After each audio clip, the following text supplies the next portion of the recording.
बिस्मिल्लाहिर्रहमानिर्रहीम। रब्बिग़फिर वरहम व अंत खैरुर राहिमीन। समीन किराम, मैं हूं मुनसिफ अली और आप मेरा यूट्यूब और फेसबुक चैनल देख रहे हैं। आज जुम्मे का दिन मुबारक है और इलेक्शन कमीशन की तरफ से इमरान खान साहब के लिए कुछ अहम पेशरफ्त हुई है।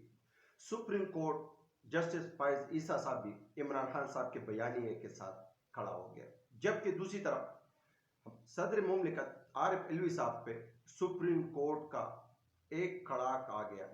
अब ये सब बातें आप लोग के साथ शेयर करने के लिए हाजिर हुआ हूं, लेकिन उम्मीद करता हूं आप लोग सब हैरो आफियत के साथ होंगे और जहां भी होंगे अपने अहल समेत खुश और महफूज होंगे। सामीन किराम, जिन भाइयों ने चैनल को सब्सक्राइब नहीं किया वो चैनल को सब्सक्राइब करें, वीडियो को लाइक करें और आखिर तक देखें। बहुत से मुफीद मालूमात जो आप लोग के साथ शेयर करने लगा हूं। सामीन किराम, चीफ जस्टिस पाकिस्तान जस्टिस फाइज ईसा साहब ने आरिफ अलवी साहब के अपने रिमार्क्स में यह बयान दिया कि आरिफ अलवी साहब ने जिस तरह असम्बली तहलील की है ये तौहीन अदालत के जिम्मे में आता है, क्योंकि ये सवाबदीद इख्तियारात थे, लेकिन उसने जिस पोजीशन में इसको तहलील किया इस तरह नहीं होना था। जबकि दूसरी तरफ इमरान खान साहब ने भी बार बार आरिफ अलवी साहब को तंबीह किया था और उसको खबरदार किया था कि आपका सवाबदीद इख्तियार है कि आप इलेक्शन कमीशन का साथ मिलके या अपना सवाबदीद इख्तियार करके आप इलेक्शन का ऐलान करें, इलेक्शन का अनाउंसमेंट करें। जबकि दूसरी तरफ सामीन किराम, अगर पंजाब असम्बली को देखा जाए, केपीके असम्बली को देखा जाए, तकरीबन 13 महीने हो गए, साल से ऊपर टाइम हो गया, गैर कानूनी तौर पे निगरान हुकूमत बैठी हुई है।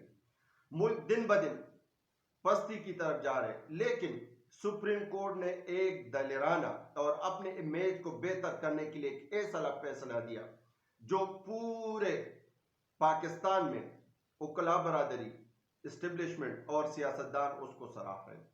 जबकि दूसरी तरफ सुप्रीम कोर्ट ने यह वाज़ेह पैगाम दिया कि अब इलेक्शन किसी तरीके से डिले नहीं होगा। अगर कोई सोशल मीडिया पे या इलेक्ट्रॉनिक मीडिया पे बैठ के माइक हाथ में लेके कुछ भी बोल लेते कि इलेक्शन नहीं होंगे, इलेक्शन अभी होने का कोई चांस नहीं है, तो ये बातें वो न करें। इस पे तौहीन अदालत होगी और वो अगर ये बातें फिर भी उसके पेट में मरोड़े तो वो घर में अपनी बीवी के साथ कर ले, लेकिन लोगों में अफहाम और लोगों में तजस्सुस पैदा न करें, क्योंकि अब इलेक्शन होंगे और लाजिम होंगे। पिछला जो हुआ सो हुआ, लेकिन अब 90 दिन के अंदर अंदर इलेक्शन हर सूरत पे होने। दूसरी तरफ सिकंदर सुल्तान साहब, इलेक्शन कमीशन को सुप्रीम कोर्ट की तरफ से हिदायत मिली और आरिफ अलवी साहब के पास जाके उसके साथ मुशावरत की और मुशावरत पे 2 फरवरी, 3, 4, 5 और आखिरकार 8 फरवरी फाइनल डेट सामने आ गया। जबकि उस पे सिकंदर सुल्तान साहब ने यह कहा था कि अच्छा होता कि इमरान खान साहब इलेक्शन कमीशन पे इतबार कर लेता, अच्छा होता कि हमारे किए हुए फैसलों पे इत्मीनान कर लेता, जबकि हमें हम आड़े हाथ लिया था। यह वक्त बताएगा कि इलेक्शन कमीशन का एक एक फैसला वो सही सिब्बत में था और सही आइन और कानून के मुताबिक था।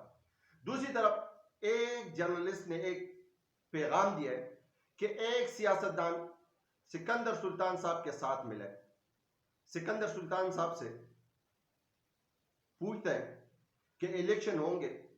सिकंदर सुल्तान साहब ने कहा कि हर सूरत पे होगा।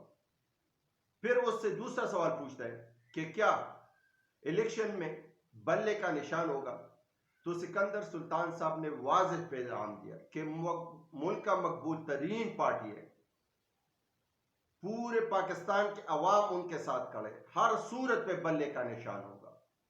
तो फिर उसने एक तजस्सुसी अल्फाज में एक सवाल किया कि कोई चांस है कि इलेक्शन डिले हो जाए, तो सिकंदर सुल्तान साहब ने कहा कि बिल्कुल नहीं, किसी सूरत पे भी नहीं, 1% भी चांस नहीं है कि इलेक्शन डिले हो जाए।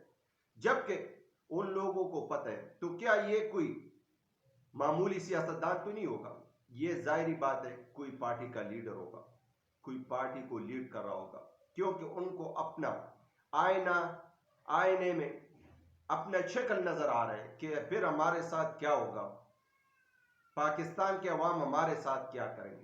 पाकिस्तानी अवाम सिर्फ और सिर्फ इस दिन का इंतजार कर रहे थे और बार बार इमरान खान साहब के जेल से यही पैगाम आ रहा था कि साफ और शिफाफ इलेक्शन हो, इलेक्शन का अनाउंसमेंट हो। अब सिर्फ सवाल यही है कि आया इलेक्शन साफ और शिफाफ होंगे, क्या निगरान हुकूमत ये जिम्मेवारी कबूल कर लेगी, क्या इलेक्शन कमीशन वो सारे इकदाम कर लेंगे कि इलेक्शन साफ और शिफाफ हो और हर सियासतदान को, हर पार्टी को लेवल प्लेइंग फील्ड मिल जाए और हर बंदे को, जिस तरह जरदारी साहब ने कहा है कि मैं देखता हूं कि नवाज शरीफ साहब इस बार किस तरह प्राइम मिनिस्टर बनता है, जबकि बिलावल साहब का भी बयान आ गया कि उसने कहा कि इस बार प्राइम मिनिस्टर पीपल पार्टी का बनेगा। यह उस सूरत पे होगा जब हर पार्टी को लेवल प्लेइंग फील्ड मिलेगा और सब पार्टियां मैदान में कूदेंगे और अपने सियासी हरीफ को हराएंगे, तब वो आगे आगे लेके आएगा। लेकिन दूसरी तरफ इसमें सिर्फ और सिर्फ मुल्क पाकिस्तान का वकार ऊपर होगा, आइन का वकार ऊपर होगा, मुल्क और कानून में जो 90 दिन में इलेक्शन होने का कहा गया है वो हर सूरत पे होना चाहिए। तब इस सूरत में मुल्क और कानून ऊपर लेके जाएंगे। जबकि दूसरी तरफ सुप्रीम कोर्ट ने वाज़ेह पैगाम दिए कि आरिफ अलवी साहब का ये मकाम था कि वो इलेक्शन का डेट दे देते, जबकि उस पे सिकंदर साहब ने कहा कि हमने मिलने से इनकार नहीं किया था, हमने आरिफ साहब को भी बताया था कि 11 फरवरी को इलेक्शन होंगे। जबकि आरिफ अलवी साहब ने सुप्रीम कोर्ट में रद दायर की थी कि सिकंदर सुल्तान साहब इलेक्शन कमीशन मेरे से मिलने से कतराता है, मेरे से नहीं मिल रहे। तो ये भी सारे अफहाम और तफहीम सारी चीजें खत्म हो गई है। अब सारे लोग भाइयों से ये मुद्देबाना गुजारिश है कि आवाज उठाए कि इलेक्शन कमीशन इलेक्शन साफ और शिफाफ करे, सब सियासी पार्टियों को लेवल प्लेइंग फील्ड मिलना चाहिए।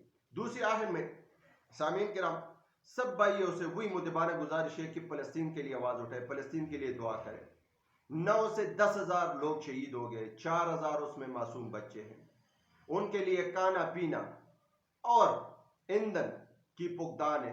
तो ऐसी आवाज उठाए ताकि आलम इस्लाम के लीडर इस बात पे मजबूर हो जाए कि आया फलस्तीन के साथ खड़ा होना है, और आखिर में ये दुआ करे कि या अल्लाह फलस्तीन को सुरखरू करे और इसराइल को निस्ब नाबूद करे। पाकिस्तान जिंदाबाद, पाकिस्तान पाइंदाबाद, फलस्तीन जिंदाबाद।